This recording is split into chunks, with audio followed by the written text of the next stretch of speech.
ವಿರಾಮದ ನಂತರ ನಿತ್ಯ ಸತ್ಯ ಕಾರ್ಯಕ್ರಮಕ್ಕೆ ಮತ್ತೆ ಸ್ವಾಗತ. ವೀಕ್ಷಕರೇ, ಇದೀಗ ನಮ್ಮ ಚರ್ಚೆಗೆ ಜಾಯಿನ್ ಆಗಿದ್ದಾರೆ ಶ್ರೀ ನಿತ್ಯ ಶಕ್ತಿಧರಾನಂದ, ಗುರುಕುಲದಲ್ಲಿ ಕಲಿತಿರುವಂತಹ ವಿದ್ಯಾರ್ಥಿಯವರು. ತಮಗೆ ಕಾರ್ಯಕ್ರಮಕ್ಕೆ ಸ್ವಾಗತ. ಹಾಗೆ ಸುಮನ್ ಅಡ್ವೊಕೇಟ್ ಇವರು ಕೂಡ ನಮ್ಮೊಂದಿಗೆ ಜಾಯಿನ್ ಆಗಿದ್ದಾರೆ. ಸುಮನ್ ಅವರ ಕಾರ್ಯಕ್ರಮಕ್ಕೆ ಸ್ವಾಗತ. ಇನ್ನು ಮತ್ತೊಬ್ಬ ಗುರುಕುಲದಲ್ಲಿ ಕಲಿತಿರುವಂತಹ ವಿದ್ಯಾರ್ಥಿ ಶ್ರೀ ನಿತ್ಯ ತತ್ವಜ ಇವರು ಕೂಡ ನಮ್ಮೊಂದಿಗಿದ್ದಾರೆ. ತಮಗೂ ಕೂಡ ಕಾರ್ಯಕ್ರಮಕ್ಕೆ ಸ್ವಾಗತ. ಅಂಡ್ ಪ್ರಿನ್ಸಿಪಲ್ ಶ್ರೀ ನಿತ್ಯ ಅದ್ವೈತಾನಂದ. ಸೊ ನೀವು ಗುರುಕುಲದ ಪ್ರಿನ್ಸಿಪಲ್ ಆಗಿರೋದ್ರಿಂದ ಗುರುಕುಲ ಕಾನ್ಸೆಪ್ಟ್ ತುಂಬಾ ಹಳೆದು ನಮ್ಮಲ್ಲಿ. ಬಟ್ ನಿತ್ಯಾನಂದ ಆಶ್ರಮದಲ್ಲಿ ಸ್ಟಾರ್ಟ್ ಆಗಿರುವಂತಹ ಗುರುಕುಲದ ಬಗ್ಗೆ, ಬೇರೆ ಗುರುಕುಲದ ಬಗ್ಗೆ ಇರುವಂತಹ ಒಪಿನಿಯನ್ಸ್ ಆಗ್ಲಿ ಆತರದಿಲ್ಲ. ಯಾಕೆ ಆತರ ಆಗ್ತಾ ಇದೆ? ಏನು ಬೇರೆ ಏನಾದ್ರೂ ನಡೀತಿದ್ಯಾ ಗುರುಕುಲದಲ್ಲಿ? ಬಟ್ ಅದೇ ಗುರುಕುಲದಲ್ಲಿ ಏನು ನಡೀತಾನೆ ಅಂದ್ರೂ ಕೂಡ ಈ ಗುರುಕುಲ ಯಾಕೆ ಹೆಚ್ಚು ಹೆಸರು ತಗೊಳ್ತಾ ಇದೆ, ಈ ತರ ಸುದ್ದಿಗೆ ಕಾರಣವಾಗ್ತಿದೆ ಅಂತ? ಅದು ಅವರು ಲೈಕ್ ರಾಗಸುಧಾ ಮೇಡಮ್ ಹೇಳಿದಾರಲ್ವಾ, ఎవరో ಒಂದು ಮಾಧ್ಯಮಗೆ ನಮ್ಮ ಅಟ್ಯಾಕ್ ಮಾಡ್ತಾರೆ. ಅದಕ್ಕೆ ಇಲ್ಲಿ ಸಾಧಾರಣ ಅಥವಾ ಬಾಕಿ ಗುರುಕುಲ ಏನ್ ನಡ್ತಾ ಇದೆ, ವೇದೋಭ್ಯಾಸ, ಯೋಗ, ಸಂಸ್ಕೃತದಲ್ಲಿ ಸಂಸ್ಕೃತ ಭಾಷಾ, ಆಮೇಲೆ ಪೂಜಾ, ಯಾಗ, ಆ ತರ ಒಂದು ಕಂಪ್ಲೀಟ್ಲಿ ನಮ್ಮ ಸಂಸ್ಕೃತದಲ್ಲಿ ನಮ್ಮ ಹಿಂದೂ ಕಲಾಚಾರದಲ್ಲಿ ಏನೇನು ಬೇಕು ಅದೆಲ್ಲ ಚಿಲ್ಡ್ರನ್ ಲರ್ನ್. ಆಮೇಲೆ regular education, international GCSE, IGCSE ಅಂದ್ರೆ ಬೆಂಗಳೂರಲ್ಲಿ ತುಂಬಾ ಜಾಸ್ತಿ ಇಂಟರ್ನ್ಯಾಷನಲ್ ಸ್ಕೂಲ್ಸ್ ಇದೆ. ಅದೇ ಸಿಲೆಬಸ್ ಅಲ್ಲಿ ನಮ್ಗೆ ರೆಕಗ್ನಿಷನ್ ಇದೆ. ಸೊ ಆ ಸಿಲೆಬಸ್ ಸಿಕ್ಕಿದೆ. ಸೊ ಗುರುಕುಲ ಕಾನ್ಸೆಪ್ಟ್ ಬೇರೆ ಗುರುಕುಲ ಬೇರೆ ಏನು ಡಿಫ್ರೆನ್ಸ್ ಏನು ಇಲ್ಲ. ಇಲ್ಲಿ ಸ್ವಾಮೀಜಿ ಹೇಳ್ತಾರೆ, ಮನದಲ್ಲಿ ಇನ್ಸೈಡ್ ಬಾಡಿ ನಮ್ಮ ಬುದ್ಧರ ಇರಬೇಕು, ಔಟ್ಸೈಡ್ ಬಿಲ್ ಗೇಟ್ಸ್ ಇರಬೇಕು. ಸೊ ಬುದ್ಧರ ಅದಕ್ಕೆ ಏನ್ ಬೇಕು, ಧ್ಯಾನ ಮಾಡಬೇಕು, ತುಂಬಾ ಒಳ್ಳೆ ವಿಷಯ ಕತ್ಕೊಳ್ಬೇಕು. ಸೊ ಅದೆಲ್ಲ ಎಲ್ಲ ಸಿಕ್ಕಿದೆ. ಯೋಗಾಭ್ಯಾಸ ಅದೆಲ್ಲ ಮಾಡಿಬಿಟ್ಟು ಎಲ್ಲ ಮನಃಶಾಂತಿಯಲ್ಲಿ ತುಂಬಾ ರಿಲ್ಯಾಕ್ಸ್ ಆಗಿ ಪೊಟೆನ್ಶಿಯಲ್, ಒಬ್ಬೊಬ್ರು ಮಕ್ಕಳದು ಪೊಟೆನ್ಶಿಯಲ್ ವಿಸ್ತಾರವಾಗಿದೆ. ಏನಂದ್ರೆ ಅವ್ರಿಗೆ ಏನು ಯಾವ ತರ ಔಟ್ಸೈಡ್ ಚಿಲ್ಡ್ರನ್ ತುಂಬಾ ಜಾಸ್ತಿ ಅಲ್ಲಿ ಪ್ರೆಷರ್ ಇದೆ, ವೈಲೆನ್ಸ್ ಇದೆ, ಅದೆಲ್ಲ ಗುರುಕುಲದಲ್ಲಿ ಏನು ಇಲ್ಲ. ಸೊ ಅವ್ರಿಗೆಲ್ಲ ಮನಃಶಾಂತಿಲಿ ಇದ್ದಾರೆ. ಅದಕ್ಕೆ ಅವರ ತುಂಬಾ ಜಾಸ್ತಿ ಅವರ ಎಜುಕೇಶನ್ ಅಲ್ಲಿ, ಇಲ್ಲಂದ್ರೆ ಈ ತರ ಯೋಗಾಭ್ಯಾಸದಲ್ಲಿ ಇಲ್ಲ ವೇದಾಭ್ಯಾಸದಲ್ಲಿ ಎಲ್ಲ ಜಾಸ್ತಿ ಅವರ ಮಾಡಕ್ಕೆ ಆಗಿತ್ತೆ. ಈ ಗುರುಕುಲ ಅಂತ ಬಂದಾಗ ಅಂದ್ರೆ ಮಕ್ಕಳು ಅಲ್ಲೇ ಇರ್ತಾರೆ, ಗುರುಕುಲದಲ್ಲೇ ಇರ್ತಾರೆ, ಅಭ್ಯಾಸ ಅಲ್ಲೇ ಮಾಡ್ತಾರೆ. ಸೊ ಸಿಲೆಬಸ್ ಮಾಮೂಲಿ ಅವ್ರಿಗೆ ಎಕ್ಸಾಮ್ ಅದೆಲ್ಲ ನಡೆಯುತ್ತೆ. ಅಂಡ್ ಅದ್ರ ಜೊತೆಗೆ ಆಧ್ಯಾತ್ಮ ಕೂಡ ಅವರು ಕಲಿತಾರೆ. ಸೊ ಆ ಪ್ರೊಸೀಜರ್ ಹೇಗಿರುತ್ತೆ? ಈಗ ಸಿಲೆಬಸ್ ಪಾಡಿಗೆ ಸಿಲೆಬಸ್ ನಡೆಯುತ್ತೆ, ಅದನ್ನ ಬಿಟ್ಟು ಆಧ್ಯಾತ್ಮ ಕಲಿಸೋದು, ಇದು ಸಿಸ್ಟಮ್ಯಾಟಿಕ್ ಅದೆಲ್ಲ ಹೇಗಿರುತ್ತೆ ಅಂತ ಏನಂದ್ರೆ ನೀವು ನೋಡ್ಬೇಕು. ಮಾರ್ನಿಂಗ್ ಅಪ್ ಟು 10 o'clock ಯೋಗಾಭ್ಯಾಸ ಅದೆಲ್ಲ ಆಗುತ್ತೆ, ವೇದೋಭ್ಯಾಸ ಅದೆಲ್ಲ ಆಗುತ್ತೆ. 10 to 5 ಅವ್ರಿಗೆ ರೆಗ್ಯುಲರ್ ಎಜುಕೇಶನ್, ಅದೇ ಕೆಮಿಸ್ಟ್ರಿ, ಇಂಗ್ಲಿಷ್, ಸೈನ್ಸ್ ಎಲ್ಲ ನಮ್ ಕಡೆ ಸ್ಟಾಫ್ ಇದೆ. ಎಲ್ಲ educated staff, B.Ed, BSc, MSc ಏನೇನ್ ಬೇಕಂದ್ರೆ ಆದ ಸಬ್ಜೆಕ್ಟ್, ಒಂದೊಂದು ಸಬ್ಜೆಕ್ಟ್ ಯಾವ ತರ ಎಜುಕೇಶನ್ ಬೇಕಂದ್ರೆ ಆ ತರ ಟೀಚರ್ಸ್ ಇದ್ದಾರೆ. ಸೊ ಟೀಚರ್ಸ್ ಅವ್ರಿಗೆ ರೆಗ್ಯುಲರ್ ಎಜುಕೇಶನ್ ಕೊಡ್ತಾರೆ. IGCSE ಸಿಲೆಬಸ್ ಇದು UK ದಲ್ಲಿ ಬಂದಿದೆ, ಎಡೆಕ್ಸೆಲ್ ಅಂದ್ರೆ. ಸೊ ಅವ್ರಿಗೆ ಸಿಲೆಬಸ್ ಇದೆ, ಯಾವ ತರ ಟೆಸ್ಟ್ ಇರಬೇಕು ಎಲ್ಲ. ಸೊ ಅದೇ ತರ ನಮ್ ಇಲ್ಲಿ ಎಲ್ಲ ಫಾಲೋ ಮಾಡ್ತೀನಿ.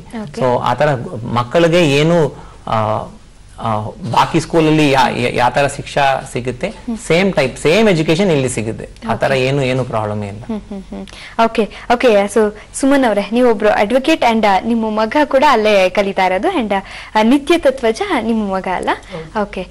ಸೊ ಸಾಕಷ್ಟು ನೋಡಿ, ಹೊರಗಡೆ ಈ ತರ ಎಲ್ಲಾ ಮಾತುಗಳು ಕೇಳ್ತಿರ್ತೀರಿ, ಅಂದ್ರೂ ಕೂಡ ನಿಮ್ಮ ಮಗ ಅಲ್ಲಿ ಕಲಿತಾ ಇದ್ದಾರೆ, ನೀವು ಆರಾಮಾಗೇ ಇದ್ದೀರಿ. ಸೊ ಆ ಕನ್ಫ್ಯೂಷನ್ಸ್ ಯಾವ್ದು ನಿಮ್ಮಲ್ಲಿ ಇದ್ದಂಗೆ ಕಾಣ್ತಾ ಇಲ್ಲ, ಯಾಕಂದ್ರೆ ನೀವು ಹತ್ರದಿಂದ ಗುರುಕುಲನ ಬಲ್ಲವರಾಗಿರೋದ್ರಿಂದ. ಸೊ ಏನ್ ಹೇಳ್ತೀರಿ ಅಮ್ಮ? ಹೊರಗಡೆ ಇಷ್ಟೆಲ್ಲಾ ಮಾತುಗಳು ಆದ್ರೂ ಕೂಡ ನಿಮ್ಮ ಮಗ ಗುರುಕುಲದಲ್ಲಿ ಓದ್ತಾ ಇದ್ದಾರೆ, ನಿಮ್ಗೆ ಅವನ ಓದ್ತಿರೋದ್ರ ಬಗ್ಗೆ ಖುಷಿ ಇದೆಯಾ? ನಾನು ನಿಜ ಹೇಳ್ಬೇಕಂದ್ರೆ ಯಾವ್ದೇ ಆಗ್ಲಿ ಕಣ್ಣಾರೆ ನೋಡಿ ಅಲ್ಲಿ ಸತ್ಯ ಏನು ಅಂತ ತಿಳ್ಕೊಂಡೆ ಮುಂದಕ್ಕೆ ಹೋಗುವಂತ ವ್ಯಕ್ತಿ ನಾನು. ಫಸ್ಟ್ ನಾನು ಅಲ್ಲಿ ಆಶ್ರಮದಲ್ಲಿ ಫಸ್ಟ್ ಸ್ವಾಮೀಜಿ ಅವ್ರನ್ನ ನೋಡಿ ಅವ್ರು ಏನ್ ಮಾಡ್ತಾ ಇದ್ದಾರೆ, ಅಲ್ಲಿಂದ ನನಗೆ ಎಷ್ಟು ಅನುಕೂಲ ಆಯ್ತು, ನಂತರ ನನ್ನ ಮಗನಿಗೆ ಎಷ್ಟು ಮಟ್ಟಿಗೆ ಅನುಕೂಲ ಆಗ್ಬೋದು ಈ ವಯಸ್ಸಿಗೆ ಬಿಟ್ರೆ ಅನ್ನೋದು ನಾನು ಮತ್ತೆ ನಮ್ಮನೆಯವ್ರು ಸ್ವಯಂ ಆಗಿ ಅದನ್ನ ತೀರ್ಮಾನ ಮಾಡಿ ನಾವ್ ಅಲ್ಲಿ ಸೇರ್ಸಿದ್ದು. ನಂತರ ಮಾಧ್ಯಮದಲ್ಲಿ ಕೆಲವು ಮಾಧ್ಯಮದಲ್ಲಿ ತೋರ್ಸಿದ್ರು. ಯಾಕಂದ್ರೆ ಸತ್ಯ ನಾನ್ ನೋಡಿರೋದ್ರಿಂದ ಯಾರೆಷ್ಟೇ ಅಸತ್ಯ ಹೇಳಿದ್ರು, ನಾನ್ ನೋಡ್ದಂಗೆ ಅವರೆಲ್ಲ ನೋಡಿದಾರೋ ನೋಡಿಲ್ವಾ ಗೊತ್ತಿಲ್ಲ, ನಾನು ನೋಡಿರೋದಂತೂ ಖಚಿತ. ತೀರ್ಮಾನ ಯಾವ್ದು ಒಂದು ಕ್ಷಣ ಕೂಡ ಯಾವ ಟೈಮಲ್ಲಿ ಇವತ್ತವರೆಗೂ ನನಗೆ ಅದರಿಂದ ಎಫೆಕ್ಟು ಆಗಿಲ್ಲ, ಡಿಸ್ಟರ್ಬು ಆಗಿಲ್ಲ. ನನ್ನ ಫೀಲ್ಡ್ ಅಲ್ಲಿ ಸುಮಾರು ಜನ ನನ್ನ ವಿಚಾರನೂ ಮಾಡಿದ್ದಾರೆ, ಪ್ರಶ್ನೆನೂ ಮಾಡಿದ್ದಾರೆ. ಯಾವ್ದಕ್ಕೂ ನನಗೆ ಅದರಿಂದ ಶೇಕ್ ಕೂಡ ಯಾಕೆ ಅಂದ್ರೆ ಅಷ್ಟು ಕಾನ್ಫಿಡೆಂಟ್ ಸ್ವಾಮೀಜಿ ಏನ್ ಮಾಡ್ತಾ ಇದ್ದಾರೆ, ನಮ್ಗಷ್ಟು ಅನುಭವ ಕೊಟ್ಟಿದ್ದಾರೆ.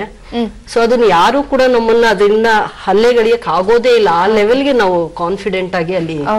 ಫೈನ್. ಸೊ ತತ್ವಜ ಅಮ್ಮ ಅಂತೂ ಫುಲ್ ಕಾನ್ಫಿಡೆಂಟ್ ಆಗಿದ್ದಾರೆ.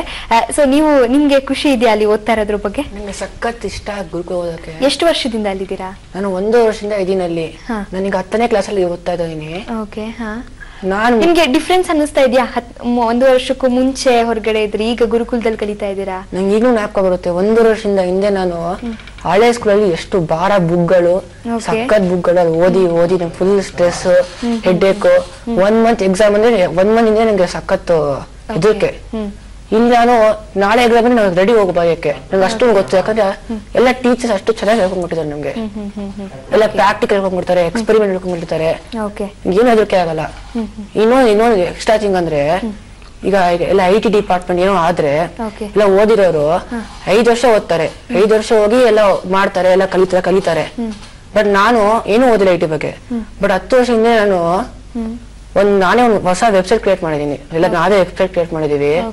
ಎಲ್ಲರೂ ವೆಬ್ಸೈಟ್ ನೋಡ್ಬೋದು, www.nityanandagurukul.com ಅಂತ.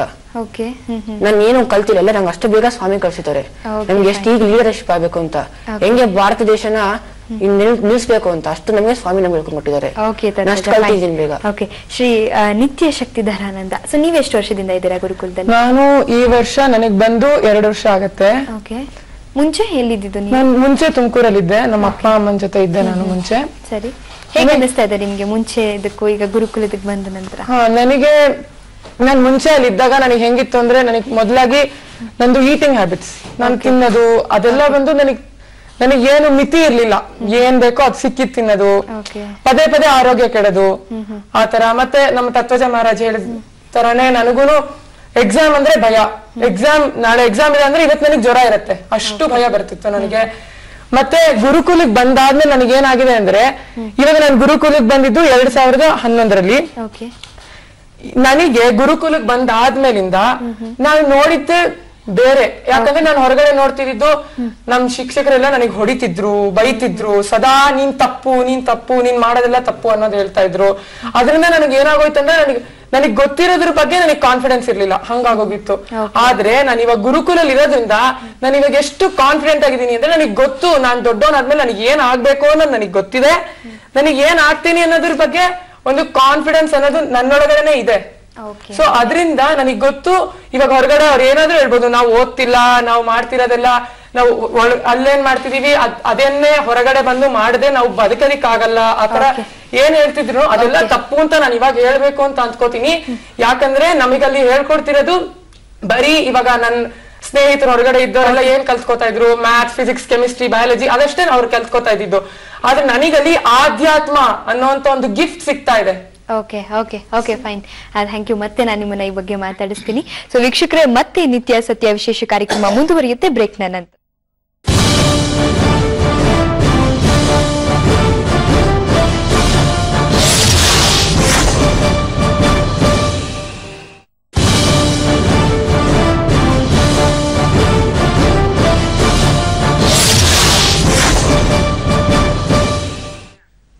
ವಿರಾಮದ ನಂತರ ನಿತ್ಯ ಸತ್ಯ ವಿಶೇಷ ಕಾರ್ಯಕ್ರಮಕ್ಕೆ ಮತ್ತೆ ಸ್ವಾಗತ. ಈಗ ನಮ್ಮ ಚರ್ಚೆಗೆ ಜಾಯಿನ್ ಆಗಿರೋದು ಸಂದೀಪ್, ಗುರುಕುಲದ ವಿದ್ಯಾರ್ಥಿಯವರು ಕೂಡ. ಸಂದೀಪ್, ಕಾರ್ಯಕ್ರಮಕ್ಕೆ ಸ್ವಾಗತ. And doctor Karthik, cardiologist, Columbia Asia hospital, ಇವರು ನಮ್ಮೊಂದಿಗಿದ್ದಾರೆ. ಡಾಕ್ಟರ್, ಕಾರ್ಯಕ್ರಮಕ್ಕೆ ಸ್ವಾಗತ. ಅಂಡ್ ಡಾಕ್ಟರ್ ಶ್ರೀಲೇಖಾ, ಇವರು ಕೂಡ ನಮ್ಮೊಂದಿಗಿದ್ದಾರೆ. ಡಾಕ್ಟರ್, ತಮಗೂ ಕೂಡ ಕಾರ್ಯಕ್ರಮಕ್ಕೆ ಸ್ವಾಗತ. ಹಾಗೆ ಮತ್ತೊಬ್ಬ ವಿದ್ಯಾರ್ಥಿನಿ ಲೋಪಮುದ್ರಾ, ಗುರುಕುಲದ ವಿದ್ಯಾರ್ಥಿನಿಯವರು ಕೂಡ, ತಮಗೂ ಕೂಡ ಕಾರ್ಯಕ್ರಮಕ್ಕೆ ಸ್ವಾಗತ. ಅಂಡ್ ಡಾಕ್ಟರ್, ವಿಶೇಷವಾಗಿ ಹೇಳೋದಾದ್ರೆ ಸಾಕಷ್ಟು ಜನ ಎಜುಕೇಟೆಡ್ಗಳು ನಿತ್ಯಾನಂದ ಅವರಿಗೆ ಭಕ್ತರಿರುವಂತದ್ದು ಅಥವಾ ಅವರ ಅನುಯಾಯಿಗಳಿರುವಂತದ್ದು. ಸೊ ನೀವು ಒಬ್ಬ ಡಾಕ್ಟರ್ ಆಗಿ ನೀವು ಅವರ ಮೆಡಿಟೇಷನ್ ಪ್ರೋಗ್ರಾಮ್ಸ್ ನೆಲ್ಲ ಅಟೆಂಡ್ ಮಾಡಿದಿರಿ. ಸೊ ಹೇಗೆ ಆ ಎಕ್ಸ್ಪೀರಿಯನ್ಸ್ ಹೇಗಿತ್ತು ನಿಮ್ಗೆ? ತುಂಬಾ ಚೆನ್ನಾಗಿತ್ತು. ಇನ್ಫ್ಯಾಕ್ಟ್ ಇದು ಪ್ರೋಗ್ರಾಮ್ ಹೋಗಿ ಮುಂಚೆ ನಾನು ವೆಬ್ಸೈಟ್ಗೆ ಹೋಗಿ ಇನ್ನರ್ ಅವೇಕನಿಂಗ್ ಪ್ರೋಗ್ರಾಮ್ ನೋಡಿ ಅಲ್ಲಿ ಸಾಕಷ್ಟು ರಿಸರ್ಚ್ ಎಲ್ಲ ಮಾಡಿದ, ಅದರ ಡೇಟಾ ಎಲ್ಲ ನಾನು ಪರಿಶೀಲಿಸಿ I was convince that is a very good program. And ನಾನು ಐ ಅಟೆಂಡೆಡ್ ದ 21 days, 21 ದಿವಸ ಅದು ಪ್ರೋಗ್ರಾಮ್ ಇತ್ತು. ಅಲ್ಲೇ ಇದರಲ್ಲಿ ಆಶ್ರಮದಲ್ಲಿ ಇದ್ದು ಅಲ್ಲಿ ರೆಸಿಡೆನ್ಷಿಯಲ್ ಪ್ರೋಗ್ರಾಮ್ ಇದು. ತುಂಬಾ ಚೆನ್ನಾಗಿತ್ತು, ಬಹಳ ಎಕ್ಸ್ಪೀರಿಯನ್ಸ್. ನಾನು ಅದಕ್ಕೆ ಹೋಗಿ ಮುಂಚೆ ನಾನು I am A cardiologist, heart specialist. ತುಂಬಾ ಒತ್ತಡ ಇರುತ್ತೆ, ಐ ಮೀನ್ ತುಂಬಾ stressful. I deal with life and death daily basis. Heart attack patients ಎಲ್ಲ ಟ್ರೀಟ್ ಮಾಡ್ತಾ ಇರ್ತೀನಿ. ಸೊ ನಮ್ಗೊಂಥರ ಟೈಮ್ ಇಲ್ಲ, ನೈಟಲ್ಲೆಲ್ಲ ಎಮರ್ಜೆನ್ಸಿ ಇರುತ್ತೆ, ಕಾಲ್ಸ್ ಅಟೆಂಡ್ ಮಾಡ್ಬೇಕಾಗತ್ತೆ. ಸೊ ಅದರಿಂದ ತುಂಬಾ ಸ್ಟ್ರೆಸ್ಫುಲ್ ಲೈಫ್ ನಮ್ದು. ಸೊ ಇದು ಅಟೆಂಡ್ ಮಾಡಿ ಬಂದ್ಮೇಲೆ ತುಂಬಾ ವ್ಯತ್ಯಾಸ ಆಯ್ತು ನನಗೆ. ಬಿಕಾಸ್ ಆಫ್ ದಿಸ್ ಸ್ಟ್ರೆಸ್ ಇದು ನಂಗೆ ಎಕ್ಸರ್ಸೈಸ್ ಮಾಡಕ್ ಅಷ್ಟೊಂದು ಟೈಮ್ ಇರ್ತಿಲ್ಲ. ಸೊ ಇಂಪೇರ್ಡ್ ಗ್ಲೂಕೋಸ್ ಟಾಲರೆನ್ಸ್ ತರ ಆಗಿತ್ತು. ಅಂದ್ರೆ ಪ್ರೀ ಡಯಾಬಿಟಿಕ್, ಇದು ಡಯಾಬಿಟಿಸ್ ಅಲ್ಲ, ಅದಕ್ಕೆ ಮಾತ್ರ ತಗೊಂತಾ ಇದ್ದೆ. ಸೊ ಆಮೇಲೆ ಕೊಲೆಸ್ಟ್ರಾಲ್ ಇದೆಲ್ಲ ತುಂಬಾ ಹೈ ಇತ್ತು ಲೆವೆಲ್ಸ್. ಸೊ ಈ 21 ದಿವಸ ಶಿಬಿರ ಅಟೆಂಡ್ ಮಾಡಿದ್ಮೇಲೆ, ಅಲ್ಲಿ ಯೋಗ ಆಮೇಲೆ ಮೆಡಿಟೇಷನ್ ಎಲ್ಲ ಮಿಕ್ಕಿದೆಲ್ಲ ಪ್ರೋಗ್ರಾಮ್ಸ್ ಎಲ್ಲ ಅಟೆಂಡ್ ಮಾಡಿದ್ಮೇಲೆ ನಂದು ಕಂಪ್ಲೀಟ್ಲಿ ನಾರ್ಮಲೈಸ್ ಆಗೋಯ್ತು ಶುಗರ್. Physically completely normal. ನಾನು ಶುಗರ್ ಟ್ಯಾಬ್ಲೆಟ್ಸ್ ಎಲ್ಲ ಸ್ಟಾಪ್ ಮಾಡಿದೆ, ಕೊಲೆಸ್ಟ್ರಾಲ್ ಲೆವೆಲ್ಸ್ ಎಲ್ಲ ನಾರ್ಮಲೈಸ್ ಆಯ್ತು. ಇನ್ನೊಂದು ಏನು ತುಂಬಾ ಇಂಪಾರ್ಟೆಂಟ್ ಚೇಂಜ್ ನಾನು ನೋಟಿಸ್ ಮಾಡಿದೆ ಅಂದ್ರೆ, ಈಗ ವಿತೌಟ್ ಎನಿ ಸ್ಟ್ರೆಸ್ ನಾನು ಕೆಲಸ ಮಾಡ್ತಾ ಇದ್ದೀನಿ. ನೈಟ್ ಕಾಲ್ಸ್ ಗೆಲ್ಲ ಹೋಗ್ತೀನಿ, ಡ್ಯೂಟೀಸ್ ಮಾಡ್ತೀನಿ. Some days I don't even sleep for 2 hours. So still I feel fresh and I do my activities. Srilekha ಅವರೇ, you are also doctor and same stress ನಿಮ್ಗೂ ಇರುತ್ತೆ. ಸೊ ನೀವು ಹೇಗೆ ಫೀಲ್ ಮಾಡ್ತಾ ಇದ್ದೀರಾ after attending the programme? Absolutely, ಅವ್ರು ಹೇಳೋದು ಪ್ರತಿಯೊಂದು ಮಾತು ಸತ್ಯ. ಅಂಡ್ ನನ್ನ ಜೀವನದಲ್ಲೂ ಅದನ್ನ ನಾನು ನೋಡ್ತಾ ಇದ್ದೇನೆ. I am a child specialist, ಮಕ್ಕಳ ತಜ್ಞರು. ಅಂಡ್ ಸ್ವಾಮೀಜಿ ಅವರ ಪರಿಚಯ ಆಗೋಕ್ಕೂ ಮುಂಚೆ ನಾನು I thought I was very compassionate towards human beings and children. And I C a huge change. ಮುಂಚೆ ಇದ್ದದಕ್ಕೂ ಇವಾಗ ನಡೆಸ್ತಿರೋದಕ್ಕೂ ತುಂಬಾನೇ ವ್ಯತ್ಯಾಸ ಕಾಣಿಸ್ತಾ ಇದೆ. ಅಂಡ್ ನನ್ನ ಕೆಲಸದಲ್ಲಿ ನನಗೆ ಅತಿ ಫುಲ್ಫಿಲ್ಮೆಂಟ್ ಸಿಗತ್ತೆ. ಅವ್ರ ತರನೇ ನನ್ನ ಕೆಲಸನೂ ಹಾಗೆ, ಡೆಲಿವರಿ ಕಾಲ್ಸ್ ಅಟೆಂಡ್ ಮಾಡ್ಬೇಕು, ರಾತ್ರಿ ಹಗಲು ಅನ್ನೋದಿಲ್ಲ. ಬಟ್ ಪ್ರತಿ ನಿಮಿಷ what can I add to another human beings life, ಆ ಫೀಲಿಂಗ್ ಅಲ್ಲಿ ಇನ್ನೊಬ್ಬರಿಗೆ ಒಳ್ಳೆ ಮಾಡುವ ಇದೇ ಇರತ್ತೆ ಹೊರತು ನನಗ್ ಸ್ಟ್ರೆಸ್ ಆಗ್ತಿದೆ, ನನಗ್ ನಿದ್ರೆ ಬರ್ತಿಲ್ಲ, ಆ ಯೋಚನೆಗಳೇ ಇರೋದಿಲ್ಲ. ಅಂಡ್ ಈವನ್ ನಮ್ಮ ಪೇಷಂಟ್ ಸಹ ನಮ್ಮಿಂದ ತುಂಬಾ ಅನುಭವಗಳು ಪಡಿತಾ ಇದ್ದಾರೆ. Apart from the meditation, yoga, all those things, Swamiji ಅವರು ನಮ್ಮನ್ನೆಲ್ಲ ಸ್ಪಿರಿಚುವಲ್ ಹೀಲಿಂಗ್ ಗೆ ಇನಿಶಿಯೇಟ್ ಮಾಡಿದ್ದಾರೆ.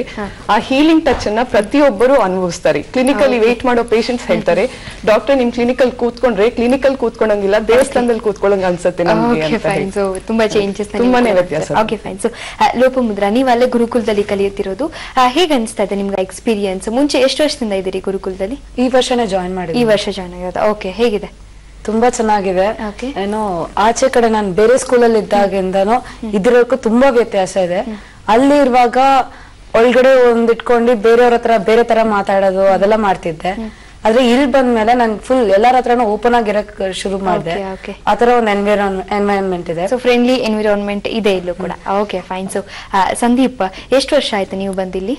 ನಾನು there's been 3 years since I have come to Gurukul. Okay. So as Shaktidhara and Tatpuja were telling, not only we study a life, we have a life in which there's no stress, but we have also participated in many different competitions and all that, and we have won many prizes and medals. Okay. Like the one we have participated in NSO, and I won the medal, the gold medal in the first. So it's not only that we don't have a stressful life, it's so nice here. Okay Sandeep, ನಾವು ಮಾತಾಡ್ಲಿಕ್ಕೆ ತುಂಬಾ ವಿಷಯಗಳಿದೆ, but ಸಮಯದ ಅಭಾವ ಇರೋದ್ರಿಂದ ಸ್ವಾಮೀಜಿ ಸಾಕಷ್ಟು ವಿಷಯಗಳನ್ನ ಮಾತಾಡಿದ್ವಿ ಇಲ್ಲಿ. ಅಂಡ್ ಫೈನಲ್ ಆಗಿ ನೀವು ಏನ್ ಹೇಳ್ತೀರಿ ಇದು ಓವರ್ ಆಲ್ ವಿವಾದಗಳ ಬಗ್ಗೆ ಮತ್ತೆ ಅಲ್ಲಿ ನಡೀತಾ ಇರುವಂತ ಕಾರ್ಯಕ್ರಮಗಳ ಬಗ್ಗೆ? ಎಷ್ಟೋ ಜನ್ಮದ ನಂತರ ಪಡೆದ ಈ ಮಾನವ ಜನ್ಮ ಸಾರ್ಥಕವಾಗಬೇಕಾದರೆ ಒಳ್ಳೆ ಗುರುಕುಲ ಅತ್ಯಗತ್ಯ. ಅಂತದಲ್ಲಿ ಪ್ರಸ್ತುತ ಈ ಗುರುಕುಲಮ ಯಾವ ರೀತಿ ಸಾಗಿದೆ, ಈ ಗುರುಕುಲ ಆಶ್ರಮ ಅನ್ನೋದನ್ನ ಅಲ್ಲಿನ ವಿದ್ಯಾರ್ಥಿಗಳು, ಅಲ್ಲಿ ಹೋಗಿ ಬಂದಂತ ಧಾರ್ಮಿಕ ಬಂಧುಗಳು ನಾವು ಇದು ಕೇಳಿದ್ದೇವೆ. ಜನಗಳು ಹೇಳುವುದು ಒಂದು ಭಾಗ, ಆದರೆ ಅಲ್ಲಿ ಸ್ವತಃ ಹೋಗಿ ಅನುಭವವನ್ನು ಪಟ್ಟಂತ ಜನಗಳ, ಅವರು ಹೆಣ್ಣಾಗಿರ್ಬೋದು ಗಂಡಾಗಿರ್ಬೋದು, ಅದ್ರಲ್ಲಿ ಕೂಡ ಇವತ್ತು ಡಾಕ್ಟರ್ ಹೇಳಿದ್ರು, ಇಬ್ರು ದಂಪತಿಗಳು ಡಾಕ್ಟ್ರೇನೆ, ಒಬ್ರು ಹೃದಯಕ್ಕೆ ಸಂಬಂಧಪಟ್ಟದ್ದು, ಒಬ್ರು ಮಕ್ಕಳಿಗೆ ಸಂಬಂಧಪಟ್ಟ ತಜ್ಞರು. ಈ ರೀತಿಯಾಗಿರ್ಬೇಕಾದ್ರೆ ನಿಜವಾಗಿ ಕೂಡ ಎಲ್ಲಕ್ಕೂ ಮನಸ್ಸೇ ಕಾರಣ. ಮನೆಯವ ಮನುಷ್ಯಾಣಂ ಕಾರಣಂ ಬಂಧ ಮೋಕ್ಷಯೋಹು, ಎಲ್ಲಕ್ಕೂ ಮನಸ್ಸೇ ಕಾರಣ. ಮಾರ್ಕೆಟಿನಂತಿರ್ತಕ್ಕಂಥ ಮನಸ್ಸನ್ನು ಏಕಾಗ್ರತೆಗೆ ತರಬೇಕಾದ್ರೆ ಯೋಗ ಬೇಕು, ಸಾಧನೆ ಬೇಕು. ಆ ಯೋಗ ಇಲ್ಲದಿದ್ರೆ ಸಾಧ್ಯವಿಲ್ಲ. ಅದನ್ನೇ ಶಾಸ್ತ್ರದಲ್ಲಿ ವೇದವದ್ ಪ್ರಯೋಜನವದರ್ಥೋ ಧರ್ಮ, ಇದನ್ನ ಅಲ್ಲಿ ನೋಡ್ಬೋದು ಗುರುಕುಲದಲ್ಲಿ. ಬೆಳಿಗ್ಗೆ ಪ್ರಾತಃ ಕಾಲ 4 ಗಂಟೆ ಓದ ಎಲ್ಲ ವಿದ್ಯಾರ್ಥಿಗಳು, ಪ್ರತಿಯೊಬ್ಬ ವಿದ್ಯಾರ್ಥಿಗಳು ಅವನಿಗೆ ಆಧ್ಯಾತ್ಮಿಕನೂ ಬರುತ್ತೆ ಅಲ್ಲಿ, ಮತ್ತು ಹೊರಗಡೆ ಜೀವನ ಮಾಡ್ಲಿಕ್ಕೆ ಅವನ ಅಪೇಕ್ಷೆ ಪಟ್ರೆ ಅದಕ್ಕೂ ಕೂಡ ಅಲ್ಲಿ ಶಿಕ್ಷಣ ಸಿಗುತ್ತೆ. ಮತ್ತೆ ಕೆಲವು ಜನ ಹೇಳ್ತಾ ಇದ್ದಾರೆ ಅಲ್ಲಿ ಯಾವ ಒಂದು ಆಧಾರ ಮೇಲೆ ಗುರುಕುಲನ ಪ್ರಾರಂಭ ಮಾಡಿದ್ರು. ಒಂದು ಮಠಗಳಲ್ಲಿ ಅಥವಾ ಒಂದು ಆಶ್ರಮ ತೆಗಿಬೇಕಾದ್ರೆ ಯಾರ ಒಂದು ಆದೇಶನೂ ಬೇಕಿಲ್ಲ. ಯಾಕೆಂದ್ರೆ ಇವತ್ತಿನ ಅನೇಕ ಕ್ರೈಸ್ತ ಬಾಂಧವರು, ಮಹಮ್ಮದೀಯರು ತಮ್ಮ ಒಂದು ಧರ್ಮಕ್ಕೆ ಅನುಗುಣವಾದಂತದ್ದನ್ನ ಬೋಧನೆ ಮಾಡ್ತಾರೆ. ಅದು ಇಲ್ಲಿ ಬೋಧನೆ ಮಾಡುವ ಜೊತೆಯಲ್ಲಿ ಅವರಿಗೆ ನಿತ್ಯ ಜೀವನಕ್ಕೆ ಉಪಯೋಗ ಕೂಡ ಬೇರೆ ಶಿಕ್ಷಣವನ್ನು ಕೂಡ ಕೊಡ್ತಾರೆ. ಅದು ಕೇಂದ್ರದ ಸರ್ಕಾರಕ್ಕೆ ಮಾನ್ಯತೆ ಪಡೆದಂತ ಪಠ್ಯಪುಸ್ತಕಕ್ಕೆ ಅನುಗುಣವಾಗಿ ಇಲ್ಲಿ ಗುರುಕುಲ ಇದೆ. ಮಠ ಛಾತ್ರಾದಿನಲ್ಲಿ ಅಂತ ಹೇಳಿ ಗುರು ಅಂದೇನು, ಗುರುವಿನ ಗುಲಾಮನಾಗದ ತನಕ ದೊರಕದಣ್ಣ ಮುಖತೆ ಅಂತ ನಮ್ಮ ಶಾಸ್ತ್ರದಲ್ಲಿ ಹೇಳಿದೆ. ಅದೇ ರೀತಿಯಾಗಿ ಧರ್ಮದ ಕವಚವನ್ನು ತೊಡಬೇಕು.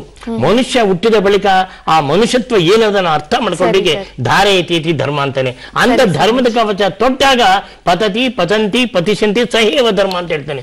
ಬಿದ್ದವನು ಬೀಳುವನು ಬಿಡುತ್ತ ಉದ್ಧರಿಸುವ ಧರ್ಮ. ಅಂತ ಧರ್ಮದ ಬೋಧನೆಯಲ್ಲಿ ನಿರತವಾಗಿರತಕ್ಕಂತ ಒಂದು ನಿತ್ಯಾನಂದ ಆಶ್ರಮ, ಅದು ಪೀಠಾನಿ ಆಶ್ರಮಾನಿ, ಒಟ್ಟಿನಲ್ಲಿ ಆಧ್ಯಾತ್ಮಿಕದ ಕವಚವನ್ನು ಧರ್ಮಕ್ಕೆ ಎಲ್ಲರೂ ಮಣಿಯಬೇಕು ಅನ್ನುವ ಮುಖ್ಯ ಉದ್ದೇಶ ಅಲ್ಲಿ ಇದೆ ಅಂತ ಹೇಳ್ಬೋದು. ಸರಿ, ಧನ್ಯವಾದ ಸ್ವಾಮೀಜಿ. ಹಾಗೆ ಸಾಕಷ್ಟು ವಿಚಾರಗಳನ್ನ ತಿಳಿಸ್ಕೊಟ್ರೆ ಧನ್ಯವಾದ ಎಲ್ರಿಗೂ ಕೂಡ. ವೀಕ್ಷಕರೇ, ಇದು ಈ ಹೊತ್ತಿನ ವಿಶೇಷ ನಿತ್ಯ ಸತ್ಯ. ನಮಸ್ಕಾರ.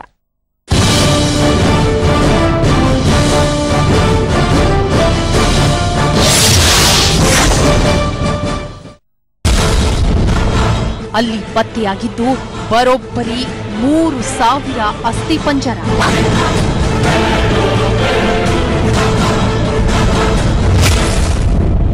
ಮಾರಕಾಸ್ತ್ರದಿಂದ